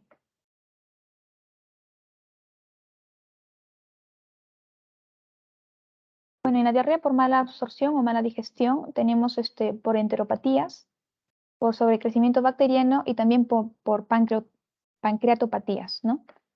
La enteropatía, pues si sospechamos de esto, podríamos hacer una biopsia duodenal en la que si le vemos normal, sería poco probable que sospechemos de una enteropatía, pero si vemos que está alterado, podríamos aplicar técnicas especiales de inmunohistoquímica de anti-CD3 para celiaquía o ¿no? El tricrómico tenacina para esprucolágeno o algunos otros estudios de clonalidad para celiaquía refractaria o linfomas, ¿no? Bueno, en el sobrecrecimiento bacteriano, si se sospecha, puede haber una alteración estructural del intestino que pueda favorecer ese sobrecrecimiento bacteriano. Por ejemplo, un bypass, una estenosis, ¿no? Un trastorno de la motilidad, etc. Entonces, lo que se suele hacer es una prueba de aliento de hidrógeno o prueba de aliento de la decilosa carbono 14. Si vemos si está normal o si está alterado. Si está normal, hay que valorar prueba terapéutica con antibióticos, ¿no? Y bueno, y también algunas pancreatopatías. Ajá, acá hablamos, no, sí, acá está. Ajá. Este es el algoritmo 4, ¿no? El pancreatopatías, ¿no? Por ejemplo, si sospechamos el paciente tiene diarrea crónica y sospechamos de una insuficiencia pancreática de tipo exocrina. Entonces, lo que hay que hacer, pues hay que analizar las enzimas pancreáticas, iba a decir hepáticas, pancreáticas, ¿no? Como la amilasemia, la lipasemia, ¿no? Y también la elastasa fecal. Entonces, si vemos pues niveles normales, es probable que sea una IP o una insuficiencia pancreática exocrina de tipo primaria. Y lo que se hace es ver su etiología, ¿no? Y si fuese esto negativo, o sea, si esto estuviese normal, la amilasa y olipasa, y también la elastasa fuese menos de 200 microgramos por gramo, entonces podríamos sospechar de una elastasa fecal patológica, ¿no? Entonces, si vemos eso, si la elastasa fecal no es patológica, podemos hacer pruebas de imagen de páncreas, ¿no? Una TAC, resonancia magnética, o también el UCE, que es la ultrasonografía endoscópica. Y si vemos que sí es patológico la elastasa fecal, es una hepática exocrina. Entonces se hacen también pruebas de imagen de páncreas, resonancia magnética, ultrasonografía. Y si vemos patologías, bueno, ya es más probable, ¿no? Un diagnóstico presuntivo de una insuficiencia pancreática primaria, ¿no? Bueno. Bueno, enfermedades de la mucosa, sí ya se mencionó. Bueno, enfermedades de la mucosa, enfermedad celíaca. Úrsula, Sí, doctora. Úrsula, prioriza un par de minutos, te doy para que concluyas con lo principal, porque tengo que hacer preguntas y tengo que terminar antes de las 9. Ah, ya. Prioriza el tú. Está bien, doctora. Un par de minutos. Ya, a ver, voy a... Bueno, acá las clasifican en las que sí persiste con ayuno y en las que no persisten con ayuno, que los mencioné, ¿no? Que la que mejora con ayuno es la diarrea osmótica y la que no cede con el ayuno es la diarrea secretora. Bueno, es lo mismo. Bueno, a manera de conclusión, pues durante la evaluación de una diarrea crónica, la mayoría de las veces va a ocurrir una alteración de una causa funcional, ¿no? Que se debe llegar mediante un descarte de alguna causa orgánica, que es lo principal. Y bueno, la mayoría de las diarreas crónicas se va a producir en los infantes, ¿no? Y durante el desarrollo de estas diarreas crónicas hay un compromiso notorio del sistema inmunológico. Por eso tenemos que estar al tanto de los síntomas de alarma, ¿no? Puede haber pérdida ponderal mayor de 5 kilogramos, duración mayor de 3 meses, diarrea de predominio nocturno, y obviamente, como se mencionó, la anemia y la elevación del PCR, ¿no? Que indica inflamación. Y bueno, esas son mis referencias bibliográficas, doctora, y eso sería, pues... Muy bien, Úrsula y chicas. A ver, con respecto a diarrea crónica, ha presentado muy bien Úrsula los algoritmos. Hay que rescatar en nuestro medio algunas patologías más frecuentes causantes de diarrea crónica, ¿no? A ver, ¿quién estaba? Ingrid. A ver, ¿qué harías? ¿Cuál sería tu algoritmo de manejo en un paciente? Por decir, te doy un casito. Un paciente de 35 años, ocupación cobrador de servicio público, ¿no? Un transporte de servicio público, que tiene diarrea de hace 2 meses, en ocasiones algo de dolor abdominal. Y bueno, acude a consulta pues porque está bajando de peso y tiene diarrea 3 a 4 cámaras por día, semilíquida. ¿Qué harías con ese paciente?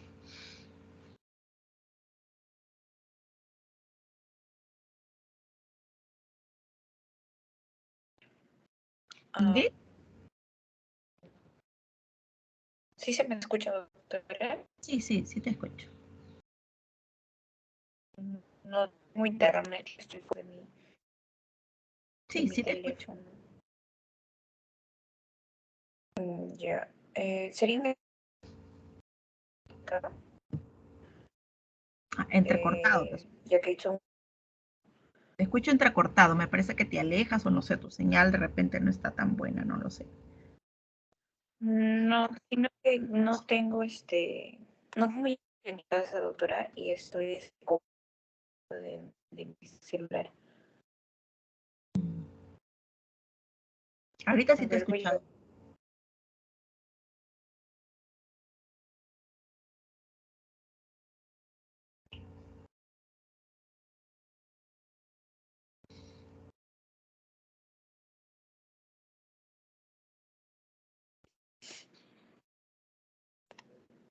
¿Se me escucha? Sí, ahora mejor. ¿Se me escucha ahí mejor, doctora? Sí, sí se te escucha. Ah, yo pensé que me había... al ser una diarrea...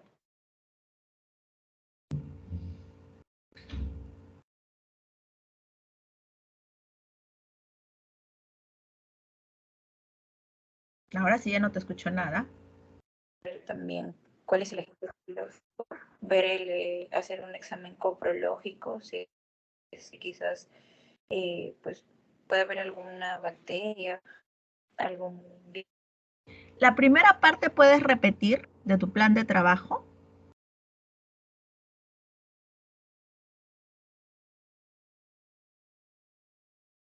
No, ahorita se te fue el audio.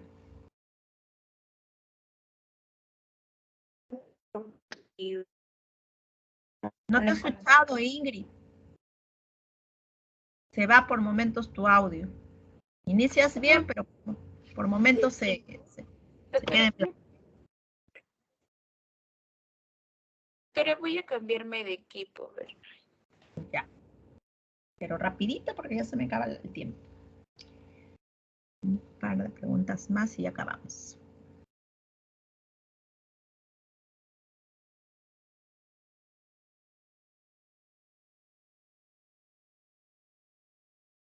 Doctora, ¿acá se me escucha mejor?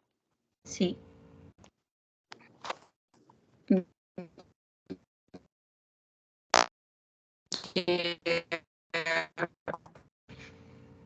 Bueno, se escuchaba mejor. Ahorita te escucho con interferencia. Bueno, en el caso de una examen. Doctora, ¿ahí se escucha mejor? Sí, ahí sí se escucha. Ya, en el caso del abordaje inicial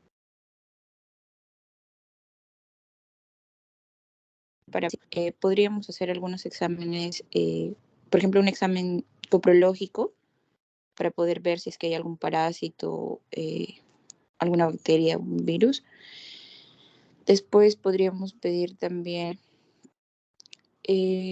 por ejemplo, por un examen de sangre, ver la sedimentación globular. También podríamos pedir los electrolitos. Ya. Pero ¿cuál es tu sospecha diagnóstica? Para tú pedir exámenes auxiliares tienes que tener sospecha diagnóstica. No es pedir por pedir, ¿no? Ya es diarrea crónica, ¡fah! Le pido todo. Inicio obviamente por parasitológico, por coprológicos, pero ¿cuál es tu sospecha diagnóstica? Primero tienes que decirme la sospecha diagnóstica y según eso tú solicitas. Bueno, mi sospecha diagnóstica sería una diarrea crónica, doctora. ¿De qué etiología? O de repente quieres preguntarme algo más. Estaba pensando que la etiología podríamos identificarla por los exámenes, doctora. Ya, más o menos, más o menos. A ver, ¿qué más?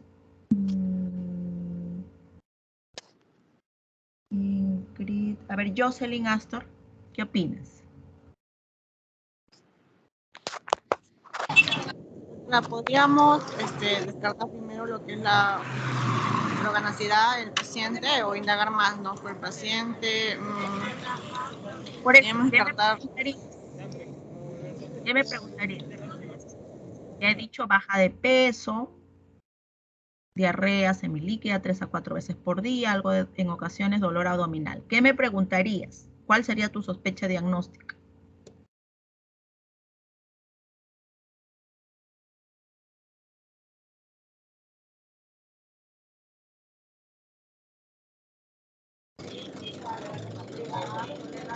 Preguntaría desde cuándo está así con ese dolor, con esa diarrea que tiene. El dolor no es intenso, es en ocasiones, es ocasional y la diarrea 3 a 4 meses. 4 meses, pongamos.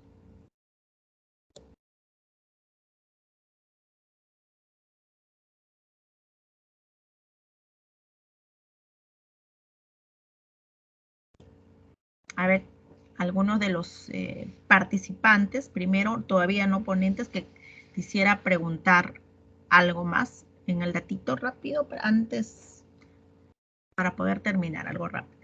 Doctora, ¿las heces son sanguinolentas? No, no hay presencia de sangre. ¿Podría ser una diarrea de tipo osmótica? Dice la semisolidez, ¿no? Entonces no es tanto una secretora. Y en base a ello poder sospechar de repente de causas de osmótica, ¿no? Y, por ejemplo, viene a mi mente lo que es hoy, pues no sería inflamatoria, ¿no? Si no es inflamatoria, no es Crohn, no es colitis isquémica. Podría pensar de repente en alguna insuficiencia pancreática o intolerancia, no sé, a lactosa o enfermedad celíaca, algo más raro, ¿no? Y preguntaría, sí, pues, y preguntarías, si datos de organicidad, ¿no? Ya le pregunté si hay sangre en heces, ¿no? Si no hay fiebre. Ahí has ahondado un poco en tu historia clínica, lo cual es correcto, está bien. Pero que ha sido también por lo menos frecuente, no raro, pero menos frecuente. ¿Qué patologías tenemos en nuestro medio más frecuentes? ¿Qué habría que ahondar? Por eso les presento el casito así de manera rápida para ver por qué preguntarían. Primero, por lo más frecuente que tenemos en nuestro medio. Fíjense su ocupación, a qué se dedica. ¿Perdón? ¿Este paciente ha tenido fiebre? En alguna ocasión ha tenido sensación de alza térmica. Térmica. Bueno, creo que en nuestro medio los más frecuentes son las infecciones. ¿Y la edad del paciente también? 34 mencioné. Ya, más o menos, bueno, creo que en nuestro medio lo más relevante puede ser las infecciosas, ¿no? Si ha tenido sensación de alza térmica y baja de peso en 4 meses, bueno, quizás puede haber una tuberculosis gastrointestinal o alguna infección quizás, ¿no? Si ha tenido alza térmica. También, como dijo, evaluar... ¿Qué preguntarías ahí? Correcto. ¿Qué preguntarías? ¿Qué ahondarías? Si ha tenido ¿Qué datos escalofríos. tendrías que preguntar? Uno. Preguntaría criterios de infección, ¿no? Si ha tenido escalofríos, fiebre, ¿no? Asociado quizás a náuseas, a vómitos. Las náuseas y vómitos más son para cuadros agudos, ¿ah?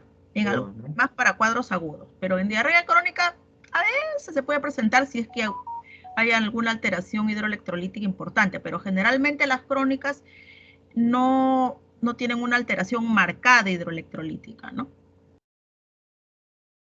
Pero sí, dentro del dato epidemiológico hay que ahondar, ¿no? Sí, incluso sospechar de alguna neoplasia, ¿no? También, bueno, quizás por la baja de peso en menos de 6 meses, ¿no? Bueno, también habría que descartar quizás. Pero hay que ver, ¿no? Hay que preguntar síntomas, como usted dice. Correcto. ¿Alguien más que desee participar? Pueden ser ponentes también.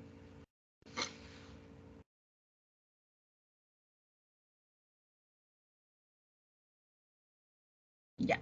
Bueno, como han dicho, es importante, ¿no? El antecedente epidemiológico.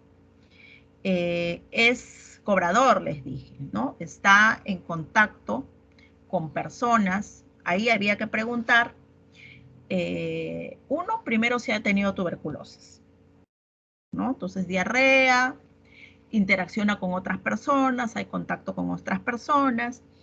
Uno, si ha tenido él con primariamente tuberculosis, otros, si ha habido antecedente familiar dentro del medio, ¿no? Que son dentro de las causas más básicas.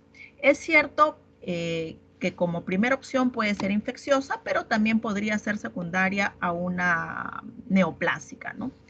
No pensamos que sea funcional porque sí hay una evidencia, pues, marcada de baja de peso, ¿no? Ahora, una diarrea, una tuberculosis intestinal, que va con diarrea, dolor abdominal, sensación de alza térmica y baja de peso, ¿no?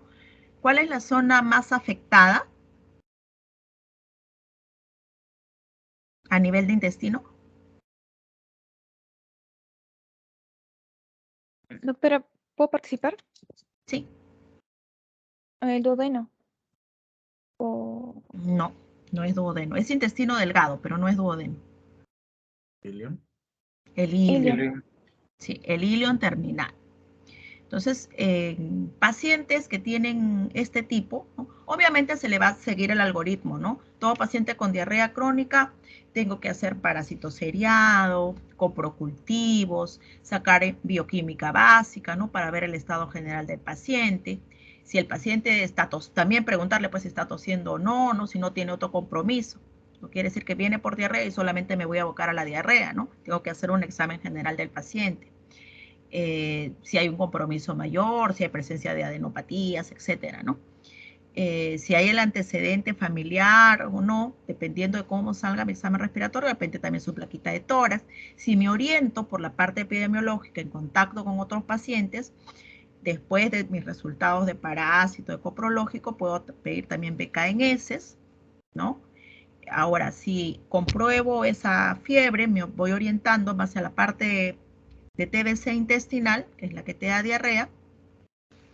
En este caso tengo que llegar a un examen invasivo porque casi el BK, el bacilo de Koch, en ese no sale tan, digamos, no siempre me sale positivo. Mejor dicho, en la mayoría de los casos no me sale positivo en ese. Entonces, puedo hacer un aspirado gástrico, si hubiera también a nivel intestinal alto, en secreción de la cámara gástrica puede haber, y una colonoscopía, ileocolonoscopía, ¿no? Con biopsia de ilio distal, que me estaría confirmando el diagnóstico etiológico, ¿no? Entonces, a lo que voy es que tienen el paciente, tienen que ahondar, no de frente se vayan a exámenes auxiliares, ¿no? Y pido toda la batería, según depende de mi epidemiología, de mis antecedentes, de mi historia clínica, para yo ir ordenando mi importancia de los exámenes. Hay algunos que sí se solicitan en casi todos, por decir en diarrea crónica, una bioquímica básica, parasitológico, coprológico, pero los especiales ya van derivando según la etiología del paciente. ¿Ya? Muy bien. No sé si hay alguna pregunta más o comentario, si no ya estamos terminando. ¿Chicos? ¿Qué tipo de diarrea hubiera sido en este caso entonces, doctor? ¿Qué tipo de qué? De diarrea hubiera sido en este caso, secretora, osmótica, inflamatoria. No, es secretora, ¿no? Secretora inflamatoria, las dos tipos. No hay tanto osmótica porque hay daño del enterocito. ¿No? Va a haber un daño del enterocito y te va a provocar ese tipo de diarrea. Y no hay también una buena absorción, ¿no? También te da algo de malabsortiva. Por eso es que son diarreas pastosas o semilíquidas. Incluso en la literatura menciona que puede alterar o puede alternar, mejor dicho, la diarrea en algunos casos con días en que no hace diarrea, ¿no? Pero el patrón es así, ¿no? No llamas diarrea solamente cuando es todos los días, sino que en una semana pues el patrón sea alterado, aumentado, y más de 3 veces el valor normal, ¿no? O más de 3 días, mejor dicho, en frecuencia. Doctora, tengo entendido, una pregunta por favor, una última si fuera tan amable. Tengo entendido que en diarreas secretoras, osmóticas, inflamatorias, hay algunos hallazgos. La compañera nos habla de lo que es también su cuadro algorítmico del ionograma fecal, que es el GAP. ¿Qué tan confiable es el GAP en este tipo de casos o en general? Bueno, usualmente en la práctica no realizamos ese tipo de exámenes, ¿no? O sea, lo que realizamos te sirve para ver si por decir, si tú realizas tu examen, te sirve para diferenciar, por decir, si es una osmótica de una secretora, por decir, ¿no? Por la cuestión osmótica, pero tú en la práctica no pides o no realizas eso. Es para la parte teórica. Pero en el caso clínico ves, bueno, tiene electrolitos alterados, esta es mi clínica de mi paciente, tengo tal diagnóstico, pero no es que te pongas a sumar y dividir pues el sodio, el potasio, ¿no? La glucosa, en ese, ya están los tipos de diarrea. Eso es ya para presentación de caso clínico, para la parte teórica, como te digo. Si tú me preguntas de la parte teórica, sí. Obviamente una mayor cantidad de solutos me va a dar para una diarrea pues osmótica, ¿no? Pero digamos en la emergencia o en la hospitalización, utilizas criterios clínicos más que nada, ¿no? Si quieres analizarlo bioquímicamente, sí, puedes sacarlo, ¿no? Así como hay fórmulas, pues, para varias patologías, ¿no? Muchas gracias, doctora. Correcto. Muy bien. Creo, ¿alguna pregunta más? Y bueno, ya estamos terminando. Pero el manejo en este caso sería reposición hidroelectrolítica, antibióticos, ¿no? De confirmar el diagnóstico es tratamiento, pues, para TB, ¿no? Hay tratamientos para TB pulmonar, para TB intestinal, varía por los meses, ¿no? Los fármacos son los mismos, si es que no hay alergias, ¿no? La isoniazida, rifampicina, piracinamida, ¿no? El etambutol. Entonces, varía en tratamiento TBC pulmonar solo 6 meses, intestinal va de 9 meses a 1 año, ¿no?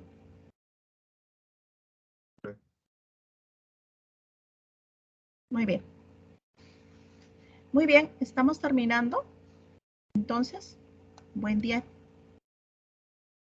Gracias, doctora, que tenga un excelente día. Ok.